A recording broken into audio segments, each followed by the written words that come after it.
Hello बच्चों, मेरा नाम है चांदनी दुबे। मैं हूँ आपकी बायोलॉजी मेंटर। मैं चैप्टर पढ़ा रही हूँ डाइजेशन एंड एब्जॉर्प्शन। उसमें मैंने पहले वाले पार्ट में आपको बताया था, कुछ बेसिक चीज़ें बताई थी। आज मेन पार्ट शुरू करते हैं हम। मेन पार्ट आखिर होता क्या है? हम कहते हैं कि डाइजेशन हो रहा है तो कोई ना कोई उसका ऑर्गन होगा जिसे कहते हैं डाइजेस्टिव ऑर्गन।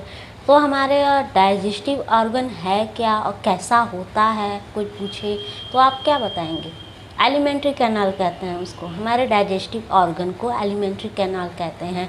एलिमेंट्री कैनाल जो होता है हमारा बड़ा राउंड शेप कॉइल्ड होता है, जैसे कॉइल्ड आपस में उलझा हुआ होता है, उस तरह का होता है हमारा डाइजेस्टिव ऑर्गन। मैं आज आपको बताऊंगी पूरे नोट्स के साथ, नोट्स दिखाते हुए मैं आपको समझाऊंगी कि क्या होता है टोटली। कल का भी जो मैंने वीडियो आपको शेयर किया था उसको भी समझाते हुए मैं नोट्स के ज़रिए आपको बताऊंगी। तो बच्चों, ये है हमारा डाइजेशन एंड एब्जॉर्प्शन का चैप्टर जो मैंने अपने हाथों से खुद बनाया है।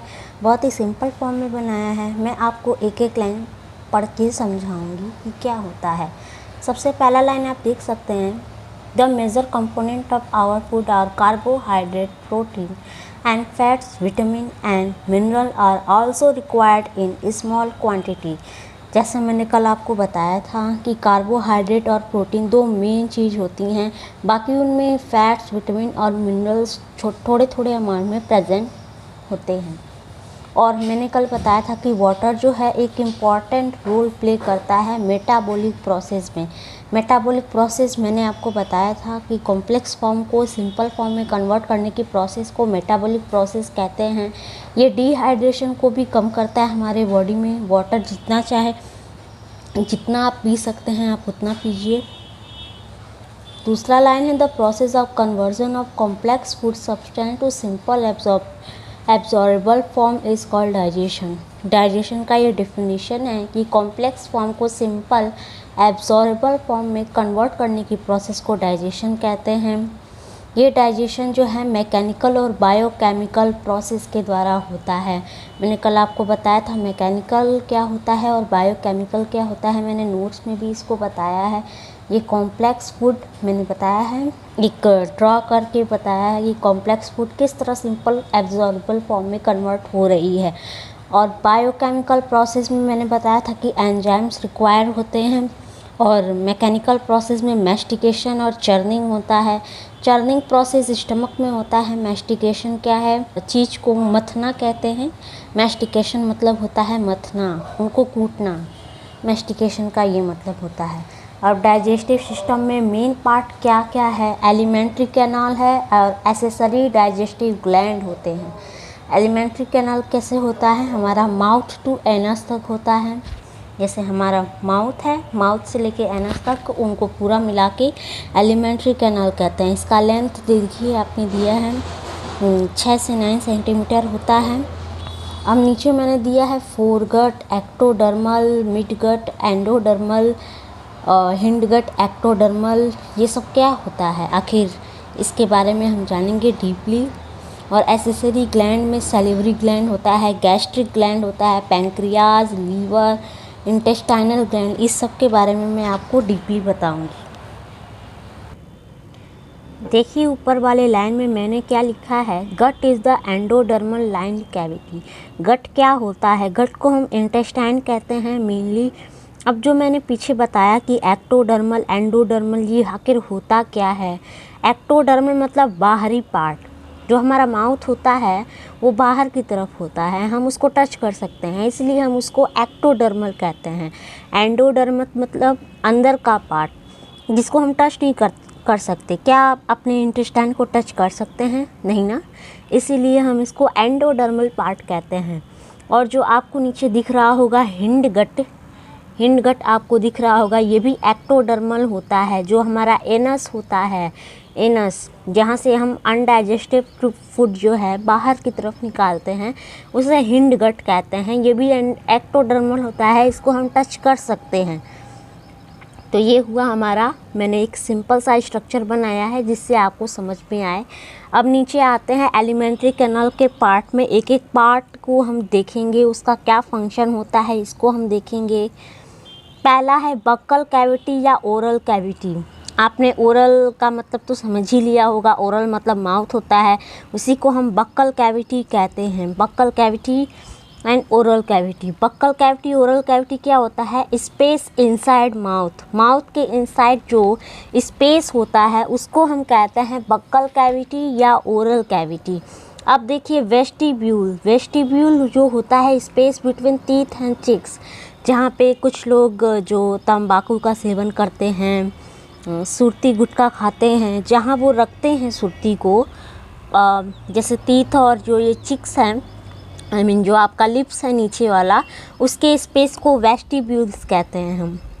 अब इसका मेजर फंक्शन क्या होता है बक्कल कैविटी का? बक्कल कैविटी का मेजर फंक्शन होता है मैस्टिकेशन। आप फूड को लेते हैं अपने मुंह में तो उसको चबाते हैं, चबा चबा के खाते हैं, तो मैस्टिकेशन हो गया फूड का। फैसिलिटेशन ऑफ स्वेलोइंग, इसको निगलने का काम करता है हमारा बक्कल कैविटी जो है। ये बक्कल कैविटी का स्ट्रक्चर है, इसमें क्या क्या प्रेजेंट होता है मैं आपको अच्छे से बताती हूँ, आपको कोई भी डाउट नहीं रहेगा। ये हमने माउथ बनाया है, ये हमारा एक्सटर्नल नॉस्ट्रिल आपको दिख रहा होगा, ये माउथ है जहाँ से हम फूड लेते हैं, ये टीथ है। अब माउथ की जब आप देखोगे टंग से टच करते हुए ऊपर, तो यहाँ पे थोड़ा हार्ड दिखेगा और अंदर की तरफ टच करोगे तो ये सॉफ्ट दिखेगा। आखिर ये होता क्या है? हार्ड पैलेट होता है, सॉफ्ट पैलेट होता है, और जो नीचे की तरफ लटका हुआ होता है, जो हम माउथ खोलते हैं तो हमको दिखाई देता है, उसको हम ओवुला कहते हैं। ये क्या होता है? हार्ड और सॉफ्ट पैलेट जो होता है उसका मॉडिफिकेशन होता है, उससे मिलकर बना होता है, इसीलिए उसका मॉडिफिकेशन कहते हैं हम। ये माउथ है, टीथ है, टंग है और बक्कल कैविटी है, स्पेस को कह रहे हैं। और ये ग्लोटिस है, हमारे जो गला होता है उनमें क्या क्या मतलब पीछे के रास्ते जो होता है, हमारा पीछे का जो रास्ता होता है वहाँ से फूड इंटर करता है और आगे के रास्ते से एयर इंटर करता है। जब हम फूड लेते हैं तो ये जो है एपिग्लोटिस, ये जो है एयर वाले पार्ट को ढक देता है, ऐसे फड़फड़ाने का काम करता है। ये जो एपिग्लोटिस होता है इसको ढक देता है, ऐसे करके ढक देता है तो हम फूड ले सकते हैं। कभी कभी हमारा ध्यान कहीं और होता है तो हम क्या करते हैं, फूड को, ये जो है हमारा सेंसरी एक ऑर्गन होता है एपिग्लोटिस, जो हम खाते हैं तो इसको पता चल जाता है कि हम खा रहे हैं, तो ये ऑटोमेटिकली इसको ढक देता है। लेकिन अगर हमारा ध्यान कहीं और हुआ तो ये एपिग्लोटिस को सिग्नल नहीं मिल पाएगा, जिस वजह से क्या है, हम कहते हैं ना हमें सरक गया, खांसी आने लगती है, तो ये जो फूड पार्ट होता है वो इसके अंदर इंटर कर जाता है, उसी की वजह से खांसी आने लगती है, थोड़ा अजीब होने लगता है, अजीब फील होने लगता है। वो नाक के रास्ते बाहर निकलता है कभी कभी, या मुंह के रास्ते भी निकल सकता है, क्योंकि सारे पार्ट्स क्या है आपस में जुड़े हुए होते हैं। इस पार्ट को कहते हैं ग्लोटिस, जहाँ से एयर इंटर करता है उसको ग्लोटिस कहते हैं, जहाँ से फूड इंटर करता है उसको गलेट कहते हैं। अब है ये बीच वाला पार्ट जो है आप सबका यहाँ पे उठा हुआ रहता है, वो आखिर होता क्या है? ये ट्रैकिया, ये जो रास्ता होता है जहाँ से एयर इंटर करते हैं उसको ट्रैकिया कहते हैं, एयर पाइप कहते हैं।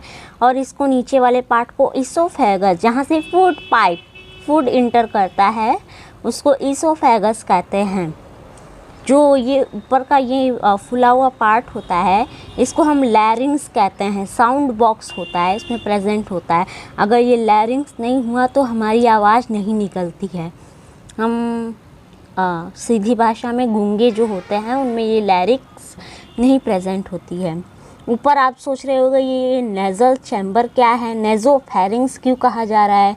यहाँ से हम एयर इंटर करते हैं, ये हमारा नॉस्ट्रिल है, ये इंटरनल नॉस्ट्रिल है, इंटरनल और एक्सटर्नल दो तरह नॉस्ट्रिल होता है, और बीच में सेंसरी ऑर्गन का होता है। यहाँ पे नेज़ल चैम्बर, नेज़ोफेरिंग्स जिसे कहते हैं, फेरिंग्स उसको कहते हैं जो स्पेस प्रेजेंट हो, फेरिंग्स स्पेस को कहते हैं। तो ये नेज़ल चैम्बर होता है, यहाँ से एयर इंटर करता है यहाँ तक मैंने पढ़ा दिया। कल मैं आपको पढ़ाऊँगी कि ह्यूमन टीथ क्या है, इसके स्ट्रक्चर क्या होते हैं, आखिर ये होता कैसे, इसका फंक्शन क्या होता है, कितने तरह के होते हैं।